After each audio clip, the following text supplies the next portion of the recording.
ထိုင်းနိုင်ငံသားတွေတကူးတကားလာပြီးတော့တက်လေရှိတဲ့ကရင်ပြည်နယ်ကြိုင်းစိတ်ကြီးမြို့နယ်မှာရှိတဲ့မူလအီဇေရီလန်ခကြီးရလည်းအရန်ကျန်းတယ်တက်ရတာလည်းအရန်မဆောက်တယ်အပေါ်မှာမြင်ရတဲ့တဘာဝရှုခင်းတွေဟာဆိုလို့ရှိရင်လည်းပင်မန်းတာနဲ့ထိုက်တန်တယ်ဒါကတော့မူလအီတောင်ပေါ်မှာမြင်ရတဲ့မြင်ကွင်းပဲဖြစ်ပါတယ်ကျွန်တော်နဲ့တူတက်ကြည့်ရအောင်အားလုံးပဲမင်္ဂလာပါကျွန်တော်ရဲ့ Revolution Traveler တော်လန်ခရီးသွားဆိုတဲ့ YouTube Channel လေးကနေကျွန်တော်ရဲ့မိတ်ဆွေတွေကိုပြန်လည်ကြိုဆိုလိုက်ပါတယ်ကျွန်တော်ရဲ့ Channel လေးကို Subscribe လုပ်ပေးပါအောင်ခင်ဗျာဒါကတော့ကျွန်တော်တို့ရဲ့နေရာကနေပြီးတော့ဒါမူလအီတောင်ကိုတက်ဖို့ရန်အတွက်ဒါမနက်အစောကြီး9နာရီ6နာရီလောက်ကနေပြီးတော့ဒါကျွန်တော်တို့အဖွဲ့ကားနဲ့စတင်ထွက်ခွာခဲ့ပါတယ်ဒီမူလအီတောင်ကိုရောက်ဖို့ရန်အတွက်ကျွန်တော်တို့ကားနဲ့ဒါတနေကုန်နီးပါးပေါ့နော်ကျွန်တော်တို့မနက်ခင်း9နာရီခွဲ6နာရီလောက်ကနေမောင်းလိုက်တာဒါမူလအီတောင်ကြီးကိုဒါညနေ3နာရီဝန်းကျင်လောက်မှာဒါမူလအီတောင်ကြီးမှာရှိတဲ့ရွာလေးကိုရောက်ပါတယ်ဒါကတော့မူလအီတောင်စံတော်ရှင်ပဲဖြစ်ပါတယ်အခုမိတ်ဆွေတို့မြင်တွေ့နေရတာကတော့ဒါမူလအီတောင်ပေါ်ကမြင်ရတဲ့ဒါနေဝင်ချိန်မြင်ကွင်းပေါ့နော်ဒါကတော့ travel blogger လေးကျွန်တော်နဲ့မူလီတောင်ရဲ့ဒါနေဝင်ချိန်အလှပဲဖြစ်ပါတယ်အခုမိတ်ဆွေတို့မြင်နေရတာကတော့ဒါထိုင်းနိုင်ငံသားတွေတကူးတကဒါဆန်းဆက်ကိုလာကြည့်ကြတာပဲဖြစ်ပါတယ်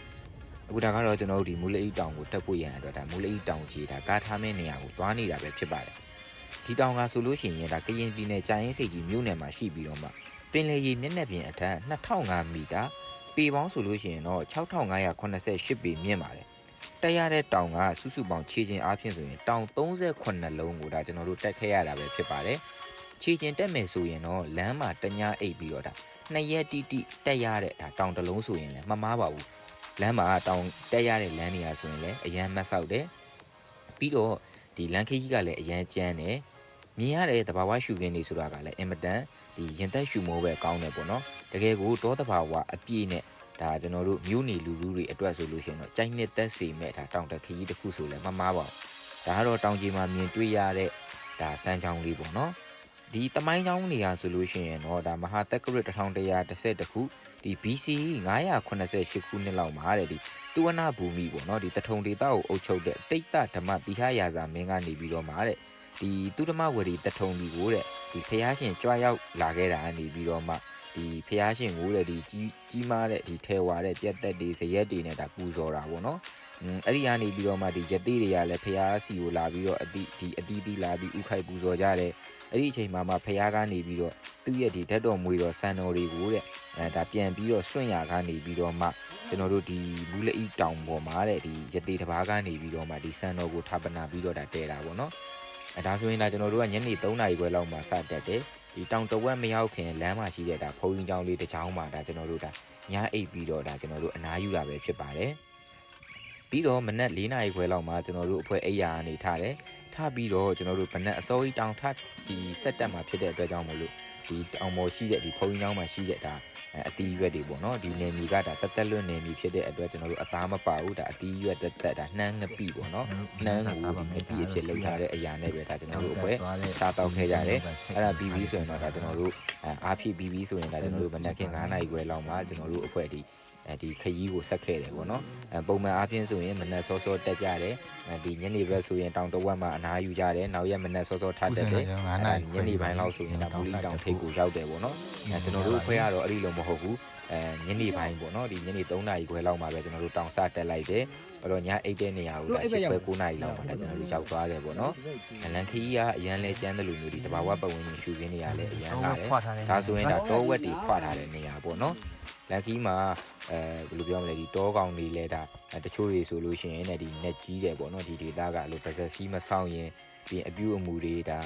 မစင်ကျင်လို့ရှိရင်ဒီလိုတောကောင်တွေနဲ့ကြုံရတယ်ပြီးရင်တော6တယ်ဒါတောထဲမှာမျက်စိလဲတယ်စသည်ဖြင့်လဲဒါအားလုံးကပြောကြတယ်ပေါ့နော်ဒါလူသူအရောက်ပေါက်နေတဲ့တောတောင်တွေကိုပြီးတော့ဒီဒေသကလည်းလက်ရှိဒါစစ်မှတ်ဖြစ်ပွားနေတဲ့ဒါဒေတာဖြစ်တယ်အဲ့တော့လန်ခကြီးတွေကလည်းအားလုံးပိတ်ထားတယ်လမ်းမှာလည်းဒါတိုက်ပွဲတွေဖြစ်နေတယ်ဆိုတော့ဒီရဝေးကဧည့်သည်တွေလာဖို့ဆိုရင်တော့ဒါအလွန်အင်မတန်မှကိုခဲရင်ပါတယ်ဘာဖြစ်လို့လဲဆိုလို့ရှိရင်တော့လမ်းမသိလို့ရှိရင်ဒါကျွန်တော်တို့အလွန်အနေများတဲ့ဒါခကြီးတစ်ခုပေါ့နော်ဒါကျွန်တော်တို့တောင်မှပဲကံကောင်းထောက်မစွာနဲ့ဒါဒေတာခံတွေနဲ့အတူရောပြီးတော့ဒါလိုက်ပါခွင့်ရခဲ့တာပဲဖြစ်ပါတယ်ဒီမူလီတောင်ကိုတက်တဲ့ဒီလမ်းတစ်လျှောက် တောင်38လုံးမှာဆိုလို့ရှိရင်ဒီရှိသမျှသောတောင်တွေမှာဒီတစ်တော်ဝါတော့အတီးတီးပေါ့နော်ကြောက်တောင်တဲတောင်စသဖြင့်တက်ရတယ်ပြင်တကယ်ကိုကျွန်တော်တို့မမြင်ဘူးတဲ့ဒါတစ်ကြီးဝါကြီးတွေအများကြီးလဲဒါကြံနေသေးတဲ့တောင်ပေါ့နော်ဟုတ်မှာအခုဒီနေရာလေးကဆိုရင်မီးရှို့ထားတဲ့ပြင်မှာဘဒူတွေအကြီးကြီးရှိတယ်အဲ့လိုဘဒူအဲ့တော့ကျွန်တော်ဒီတော်လန်းပတ်လာတာနော်ဟုတ်ပါလမ်းပိတ်ထားပေါ်မှာသွားလို့မရဘူးဘဒူကတုတ်ရင်ဒါဆင်းလျှောက်ခဲ့ရပါနိုင်ဖြစ်ပါတယ်ဒါကျွန်တော်တို့အဖွဲ့ဆိုလို့ရှိရင်တော့လမ်းမှာဒီအတွေ့အကြုံမရှိတဲ့အတွက်အရန်ပင်ပင်မန်းမန်းနဲ့เนาะတက်ခဲ့ကြရတယ်ပြီးရင်လမ်းမှာလည်းအကျဉ်းချင်းအနားယူခဲ့ကြရတယ်တောင်တက်ရတယ်ဆိုတာကလည်းဒါနဲ့မှမတူတဲ့ဒါခန်းစားချက်တစ်ခုပေါ့နော်ဒါအခုမိတ်ဆွေတို့မြင်နေရတော့ဒါကျွန်တော်တို့သွားမဲ့မူလက်ဤတောင်ပေါ့နော်ဒီတောင်အချွန်းလေးထိအောင်ကိုဒါကျွန်တော်တို့ကတက်ရမှာဖြစ်ပါတယ်စုစုပေါင်းတောင်38လုံးပေါ့နော်ကျွန်တော်တို့ကီလိုမီတာအားဖြင့်ဆိုလို့ရှိရင်ဒီအတက်အဆင်းဆိုလို့ရှိရင်စုစုပေါင်းကီလိုမီတာ52ကီလိုမီတာလောက်ရှိတယ်เนาะကျွန်တော်တို့အတက်ဆိုရင်26ကီလိုမီတာဒါအဆင်း26ကီလိုမီတာအခုဒါကတော့ဒါတင်မောဦးလို့ခေါ်တဲ့ဒါတောင်တဝက်ပေါ့เนาะဒီမူလီတောင်အတက်ခရီးတဝက်ကနေပြီးတော့ဒါမြင်ရတဲ့ရှုခင်းပဲဖြစ်ပါတယ်ကျွန်တော်တို့အဲ့ဒီကနေပြီးတော့မှဒါတောင်တဝက်မှာခိတ္တအနားယူရဲဒါကျွန်တော်တို့တွေအနားယူပြီးတော့မှရှေ့ကိုခရီးဆက်ခဲ့ကြတာပဲဖြစ်ပါတယ်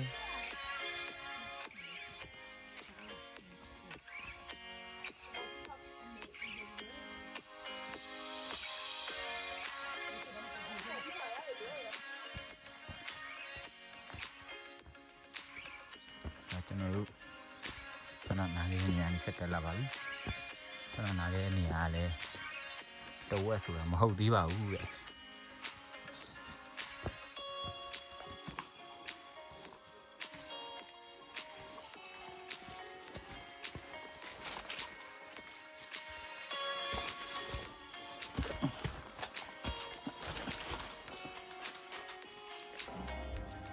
ကျွန်တော်တို့နေ့လည်စာစားဖို့နားပါမယ်မနက်9:00 နာရီခွဲလောက်ကနေထွက်လာတာအခု10:00ခွဲဝန်းကျင်လောက်မှာကျွန်တော်တို့ဒီနေ့လည်စာစားတဲ့နေရာကိုရောက်ပါပြီဒီမှာဆန်စီစားအကုန်ရှိရမယ်နော်ကိုကကိုချက်ပြတ်စားတော့ကြရအောင်ပါဒါဒီနဲ့ဆန်နဲ့ချက်ကြပါမယ်ဒါကိုငယ်ကြီးဝင်ရောက်တဲ့အခန်းပေါ့နော်ပြန်ဆန်ဆေးပါမယ်နေ့လည်စာစားဖို့နိုင်ချူတာပါဒါကတော့ကျွန်တော်တို့ဒါဒုတိယရက်ပေါ့နော်မနက်9:00 နာရီခွဲလောက်ကနေစတက်လာလိုက်တာမနက်ဒီ7:00 နာရီ9:00 နာရီဝန်းကျင်မှာဒါကျွန်တော်တောင်တဝက်ဒါနေ့လည်စာစားတဲ့နေရာမှာပဲဖြစ်ပါတယ်အဲ့ဒီမှာဒါကျွန်တော်တို့ဒါနေ့လည်စာစားပြီးတော့ကျွန်တော်တို့ဒါခဏတစ်ဖြုတ်ပေါ့နော်10မိနစ်15မိနစ်နားကြတယ်နားပြီးတော့ဒါကျွန်တော်တို့တွေဒီနေ့ကိုဒါမူလီတောင်အရောက်တက်ကြမယ်ဆိုပြီးတော့ဒါခရီးထက်ပြီးတော့ဆက်လာတာပဲဖြစ်ပါတယ်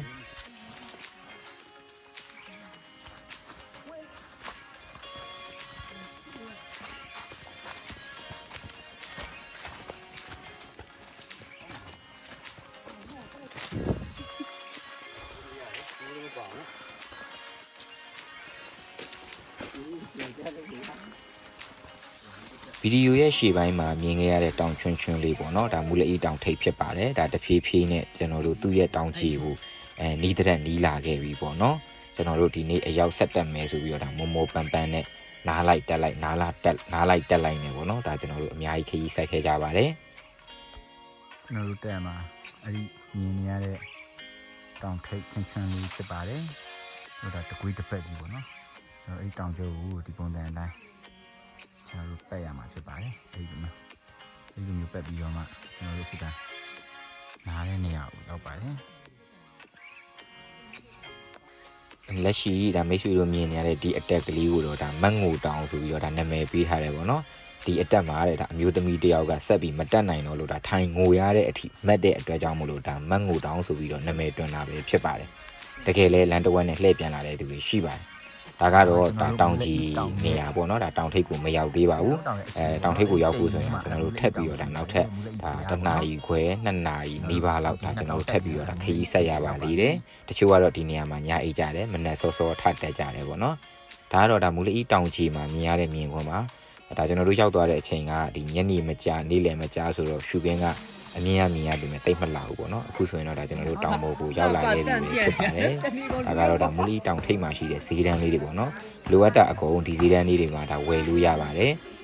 ထို့ပေမဲ့လို့လည်းမူလီတောင်ထိပ်တီဒါတက်လွတ်နေပြီဖြစ်ပါတယ်ဒါကြောင့်မလို့ဒီမှာအသားနဲ့ပတ်သက်တာတော့ဘာမှမရဘူးအဲနဲ့ကျွန်တော်လည်းရောက်ချင်းဘိုက်အရန်စားတာနဲ့ဒါကြာစံညိုတပွဲပေါ့နော်ကျွန်တော်ဝယ်စားလိုက်ပါတယ် ပြီးပြီးဆိုရင်တော့ဒါကျွန်တော်တို့မိုးလေးတောင်ထိပ်မှာရှိတဲ့ဒါသူတို့ရဲ့ဒီဒေသခံတွေရဲ့ရိုးရာယုံကြည်မှုအရာပေါ့နော်ဒါတောင်ဆောင်နဲ့တို့ဒီတောင်ပေါ်မှာရတိတို့စတဲ့ဒီပုံကိုယ်တွေကိုဒါကျွန်တော်တို့တွားပြီးတော့ပူဇော်ကြတယ်ဥခိုက်ကြတယ်ဒီကတောင်ဝင်ရှိသူတွေကဒီမိုးလေးတောင်ကြီးရဲ့ဒါတမိုင်းကြောင်းဒီတောင်ပေါ်မှာရှိနေတဲ့ရတိတွေပြီးလို့ရှိရင်ဒီအဆောင်ရှောက်တွေရဲ့ဒါတမိုင်းကြောင်းတွေကိုရှင်းပြပြီးတဲ့နောက်မှာတော့ဒါကျွန်တော်တို့ညာကြီးရောက်ချင်းပဲဟိုးမူလီတောင်ထိပ်ကမူလီဖျားကိုကျွန်တော်တို့တက်နေတာဖြစ်ပါတယ်ဟိုးတောင်ထိပ်မှာဖြစ်ပါတယ်မနေ့မှကျွန်တော်တို့စွန့်ကပ်ပါညာနောက်တစ်ခေါက်ထပ်တက်မယ်ပေါ့နော်ဒါအခုကတော့ညပိုင်းဖျားတက်ဖူးတာပ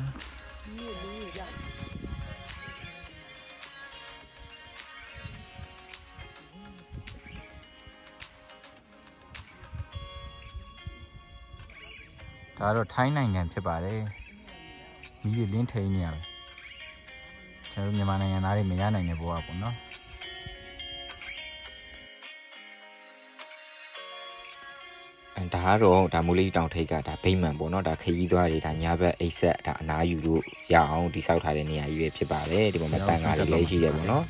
ပြီးရင်တော့ဒါလေးအောက်ကဈေးဆိုင်မှာဝယ်လို့ရတယ်ပေါ့နော်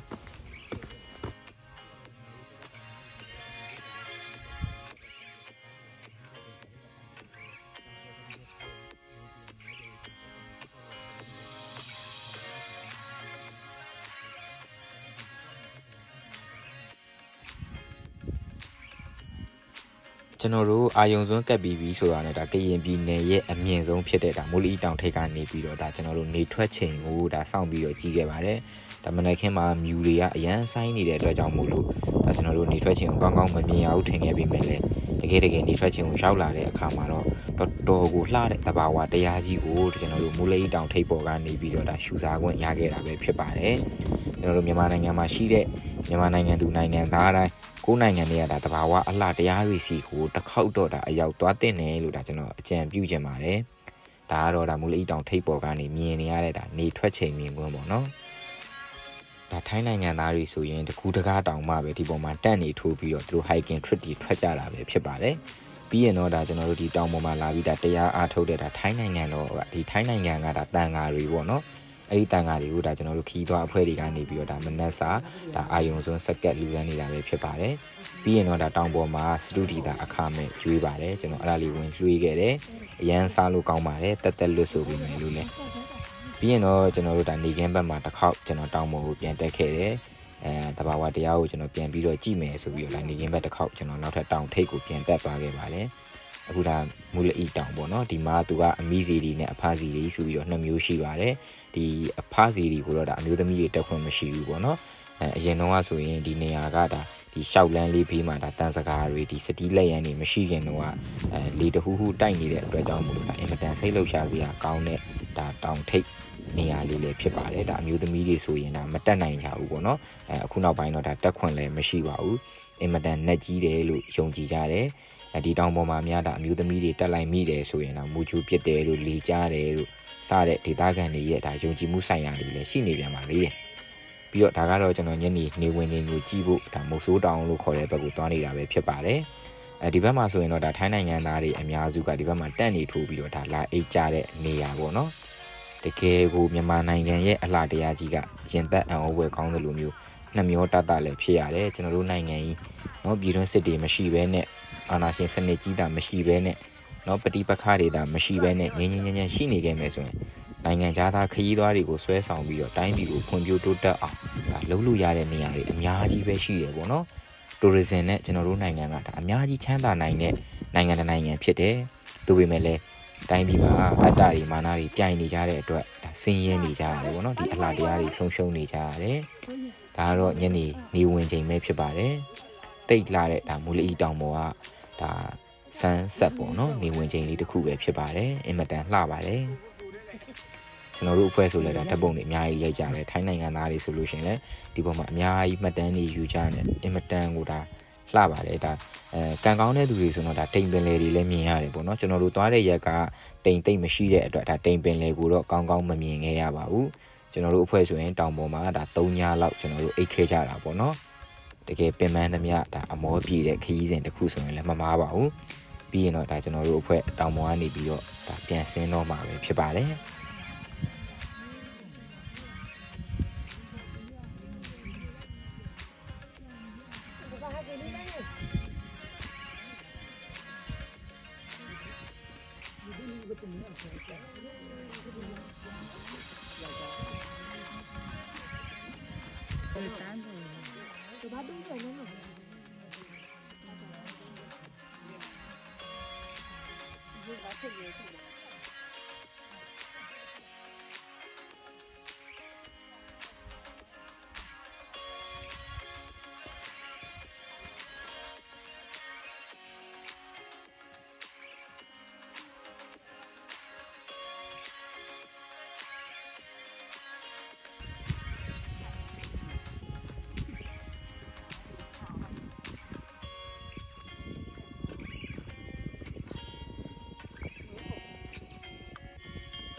9:36 မိနစ်မှာတောင်ကြီးရွာလေးတို့ရောက်ရှိပြီပဲဖြစ်ပါတယ်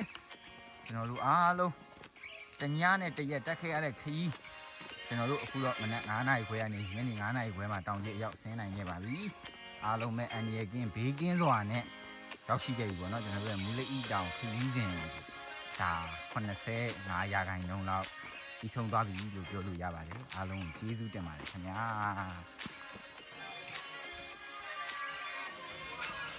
ဒါကတော့တော်လန်ရေးနယ်မြေတွေကဒါတော်လန်ခရီးသွားတက်ရောက်ရဲ့ဒါခရီးစဉ်လေးတစ်ခုပဲဖြစ်ပါတယ်ကျွန်တော်ရဲ့ဗီဒီယိုလေးကိုအဆုံးထိကြည့်ရှုပေးတဲ့မိတ်ဆွေတွေအားလုံးကိုကျေးဇူးတင်ပါတယ်နောက်ဗီဒီယိုတွေကိုလည်းကြည့်ဖို့ subscribe လုပ်ခဲ့ပေးပါဦးခင်ဗျာ